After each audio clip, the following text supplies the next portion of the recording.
예, 4.13 총선을 꼭 열흘 앞두고 여야 지도부 오늘도 치열한 유세전을 이어가고 있습니다. 새누리당은 부산으로, 더불어민주당은 서울 강서로 향했고 국민의당은 호남에 머물고 있습니다. 투표용지 인쇄를 하루 앞두고 야권 후보 단일화를 둘러싼 기싸움도 팽팽합니다.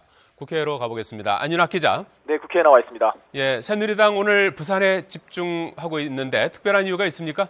네, 오전에 제주 4.3 희생자 추념식에 참석했던 새누리당 김무성 대표는 당초 제주 유세를 계획했다 서둘러 부산으로 발길을 돌렸습니다.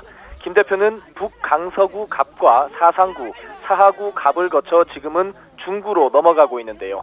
최근 여론조사에서 일부 지역 지지율이 흔들리며 이른바 낙동강 벨트 사수의 이상조짐을 보이는 점을 고려할 때 김 대표의 이번 부산행은 긴급 지원의 성격이 강하다는 분석입니다.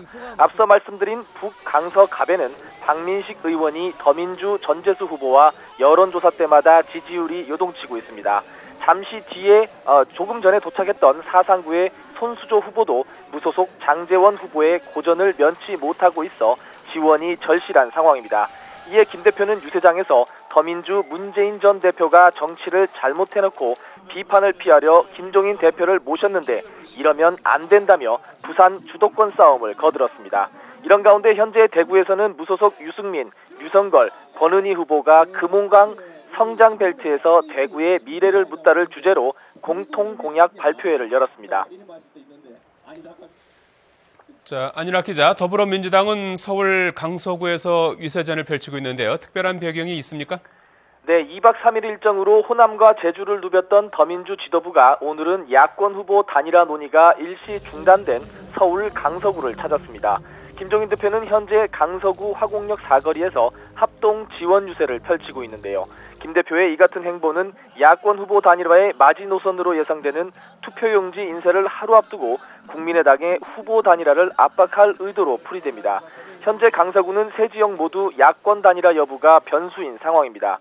특히 강서병의 경우 더민주 한정혜 후보와 국민의당 김성호 후보가 단일화에 합의했지만 국민의당 지도부의 재협상 지시로 단일화가 일단 무산됐습니다. 오늘은 서울 지역을 돌고 있는 문재인 전 대표도 기자들과 만나 지금 판세를 보면 야권 분열로 새누리당에 어부지리를 주는 곳이 수도권에만 20곳이라며 거듭 단일화를 촉구했습니다. 다만 자신의 지원 유세로 호남 민심은 더 나빠진다며 대선 일각에서 대선 불출마를 요구한 데 대해서는 선거용 발언으로 이해한다며 일축했습니다. 자, 안윤학 기자, 야권 단일화에 대한 국민의당 안철수 대표의 태도 변함이 없다고 하죠? 네, 그렇습니다. 안철수 대표는 광주 5.18 국립묘지 기자회견 뒤에 기자들과 만나 호남에서도 야권 단일화 요구가 커지고 있다는 질문을 받았습니다. 하지만 안 대표는 그 충정은 이해하지만 국민의당은 정권 변화를 위해 태어난 당이라며 다시 한번 단일화에 부정적인 입장을 밝혔습니다. 그러면서도 호남 의석 확보에는 강한 자신감을 내비쳤습니다.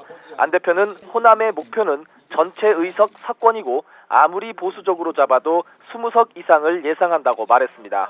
안 대표는 김무성, 김종인 대표와는 달리 오늘 오전 제주 4.3 추념식에는 참석하지 않은 채 이틀째 호남 지역에 머물며 지지층 결집에 집중했습니다.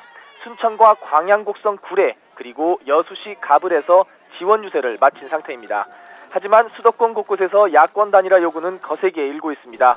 특히 서울 중성동구 을에서 더불어민주당 이지수, 국민의당 정호준 후보가 시민사회 단체의 중재로 후보 단일화에 나서기로 합의했는데요.